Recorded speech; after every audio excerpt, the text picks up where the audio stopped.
ஆனா அந்த மாதிரி விஜய் வந்து இன்னைக்கு ஒரு அறிக்கை விட்டுருக்காரு. மருத்துவ செலவெல்லாம் வந்து கவர்மெண்டே ஏத்துக்கிறோம் அப்படின்னு இருக்காரு. சரி, அப்ப முடிஞ்சிச்சுல நாம் தமிழர் கட்சி. அப்படியா? இது ஒண்ணு சொல்லி தானே நீங்க வந்து மக்களுக்கு வந்து ஓட்டு கேட்டுக்கிட்டு இருந்தீங்க. சரி சார், மருத்துவத்துறை எடுத்துக்கிட்டாங்க. நீங்க வந்து அவர் இன்னைக்கு எலெக்ஷனுக்காக பேசக்கூடிய விவசாயம் சார். நாங்க 2005ல இருந்து மருத்துவ இலவசம், கல்வித்துறை இலவசம், வீட்டுக்கு பொருளாதாரத்தை நான் கொண்டு வரணும் அடிக்கடி நாங்க பேசிக்கிட்டு இருக்கோம். இது சாத்தியக்கூறு. என்ன ஏத்து 31 லட்சம் ஓட்டு போட்டாங்க. ஆனா விஜய் சொல்ற அதை பத்தி பேசி கிடையாது சார். விஜய் இந்த களத்துக்கு வரணும் சார். களத்துல மக்கள்கிட்ட செய்யணும். சரி, 29 வருஷம் இந்த ஆட்சியில இருந்திருக்காரு, சினிமா துறையில இருந்திருக்காரு, அறிமுகமான ஆளு. ஏன்னா ஒரு ஏரியா கூட பல லட்சம் பேர் கூடுறாங்க. இப்ப இதை வச்சுக்கிட்டு மருத்துவத்துறை இந்த மாதிரி போச்சு, பா சுப்பிரமணியனை ஒரு போராட்டம் பண்ணி மதுபான கடை திறந்துருச்சு, எல்லாம் மாத்திரை இல்ல, மருந்து இல்ல, மருத்துவத்துறை சரியான ட்ரீட்மெண்ட் இல்ல, இப்படின்னு ஆரம்பத்திலே சொல்லியிருந்தா எதுக்கூடிய விஷயம். நீ அரசியலுக்கு இப்பதான் வர்றீங்க, வந்தவொடனே அதை தர இதை தர, இதெல்லாம் சாத்தியக்கூறு இல்லை சார். இது அவர் செய்ய சாத்தியக்கூறு இல்ல. முதல்ல தமிழ்நாட்டில் எத்தனை மெடிக்கல் காலேஜ் இருக்குன்னு தெரியாது, எத்தனை ஆரம்ப சுகாதார நிலையம் இருக்குன்னு தெரியாது, அது யார் மினிஸ்டர் தெரியாது, அது யார் சீஃப் மினிஸ்டர் தெரியாது, அது யார் செக்ரட்டரின்னு தெரியாது, எங்க மருத்துவ அதான் 201 பேர் சார் மெடிக்கல்ல 200. அதெல்லாம் பண்ண முடியாது. பேசிக்கா வேணும் சார். நான் என்ன சொல்றேன்னா, எல்லாம் தெரிஞ்சாதான் அதை பேச முடியும். அதெல்லாம் கிடையாது. சொல்லுங்க. என்ன முடிஞ்சிச்சு? கண்டிப்பா டெபனட்டா இந்த மண்ணுல நின்று சொல்றேன். நாங்க யாருக்குமே மத்திய அரசே பயப்படுறது கிடையாது, மாற்று கருத்தே கிடையாது சார். உங்களுக்கு கொள்கையே இல்லை சார். உங்கள்ட்ட என்ன கொள்கை இருக்கு? எங்கள்ட்ட எல்லாம் தமிழ் தேசியத்தை நாங்க மீட்டு எடுப்போம். அதெல்லாம் கிடையாது. போகவே இல்லை. இன்னும் சந்திக்கலையே. ஒரு வார்டு எலெக்ஷன் நிக்கலையே. என்ன அதிகாரத்துல பண்றீங்க? ஒரு வார்டு ஒரு சார் 4-5 எலெக்ஷன் அதான் இல்ல, எல்லாருமே நின்னோம். இடைத்தேர்தல ஈரோடுல நின்று இருக்கோம். மாற்று கருத்து சார். சீமான மிஞ்ச நாம் தமிழர் எதுக்க இனிமே பிறந்து வரும் சார். ஒரு இயக்கம் எல்லாமே சார் நிக்கிறோம் சார். நான் என்ன சொல்றேன்னா, 2011 எலெக்ஷன் நிக்கல. ஏன் சார் நிக்கலாம்? 3 வாட்டி நின்றுலாம்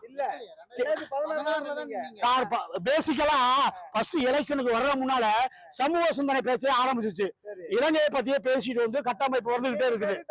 ஆமா, அதெல்லாம் கிடையாது. நான் அதெல்லாம் முடிச்ச பிரசிடண்ட்ல பேசுங்க சார். எலெக்ஷன் எதிர் வர எலெக்ஷன் 2 மாசமா 3 மாசமா சார் அவர் அறிவிச்சுட்டார் சார். நாங்க தேர்தல் அங்கீகரிக்கப்பட்ட கட்சி, இந்தியா தேர்தல் அங்கீகரிக்கப்பட்ட ஒரே இயக்கம், 3வது இயக்கம் நாம் தமிழர்கள். மாற்றுகிறது கிடையாது.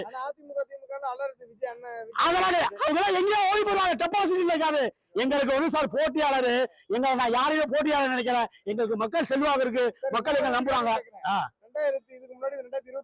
அதை விடுங்க சார். பிரசண்டா பேசுங்க. இந்த மாதிரி வந்து திமுக அதிமுக பயந்துகிட்டு எல்லா எலெக்ஷனுக்கு காசு கொடுத்தாங்களா? இல்ல. இந்த எலெக்ஷனுக்கு ஏன் காசு கொடுக்காங்க? அதுதான் விஜய். அதெல்லாம் கிடையாது. தொடர்ந்து பணம் கொடுத்துக்கிட்டே இருந்தாங்க, இலவசம் கொடுத்தாங்க. அதெல்லாம் கிடையாது. தொடர்ந்து சார் எம்ஜிஆருக்கு அப்புறம் நல்லா கேட்டுங்க, 87 எம்ஜிஆர் செத்ததுல இருந்து இலவசம் பணம் கொடுத்து தான் சார் ஓட்டு வாங்குறாங்க. அதுல மாற்றுக்கிறது கிடையாது. எல்லா ஊர்லயும் ஊழல் சார்.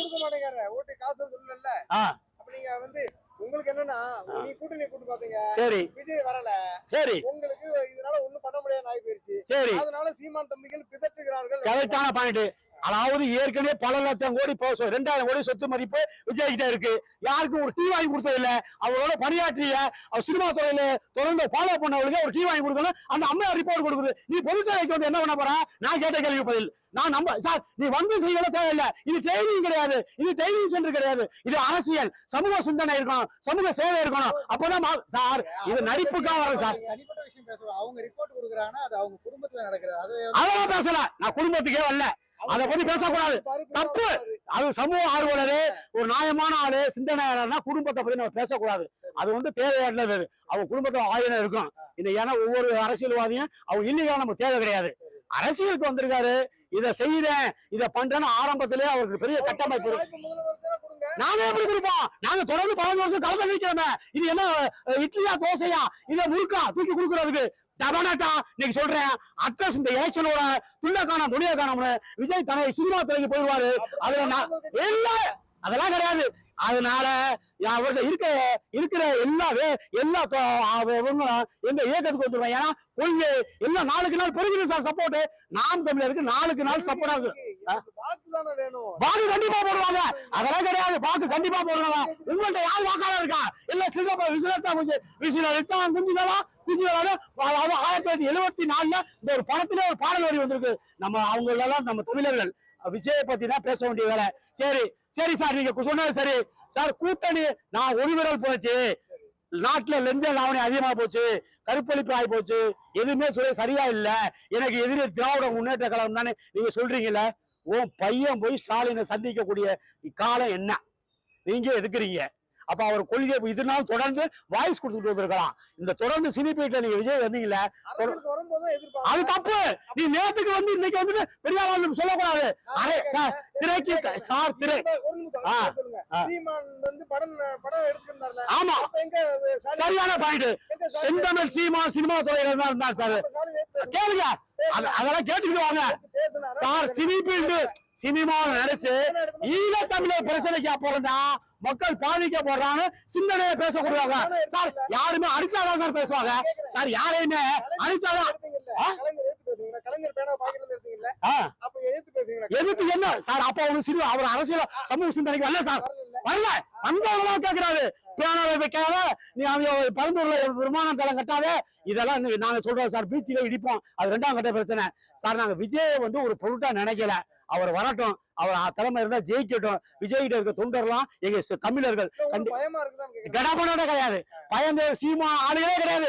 பச்சை புள்ள கூட மைக்க கொடுத்தா கூட பேசுவோம். பயப்பட சீமான் குடும்பம் சார் வாங்குவோம். 1 கோடி வாக்குட்டு வாங்குவோம்.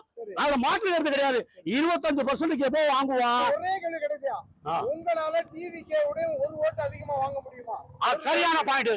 நான் இந்த இடத்துல உங்களை பப்ளிக்கா அனௌன்ஸ் பண்றேன், நான் அதிகமான வாக்கு வாங்குவோம். அப்படி இல்லைன்னா 5000 கண்டிப்பா வாங்குவோம் சார். கண்டிப்பா வாங்குவோம்.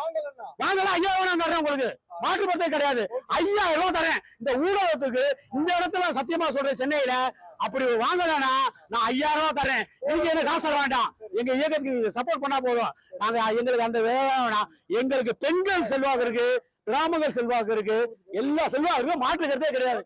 வேற எதுவும் கருத்து இருக்கா?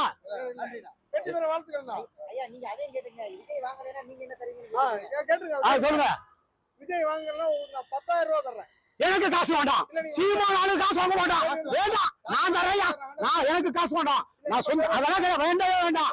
அது வேண்டாம். நீங்க அதெல்லாம் வேண்டாம். வேணும்னா நீங்க ஒரு 300 ml ரத்தம் கொடுங்க, நான் ஆஸ்பத்திரிக்கு அனுப்புறோம். காசெல்லாம் வேண்டாம். ஆளுக்கு 300 ml ரத்தம் கொடுங்க, அனுப்புறோம். வாழ்த்துக்கள். நீங்க தொடர்ந்து பயணம் செய்யுங்க.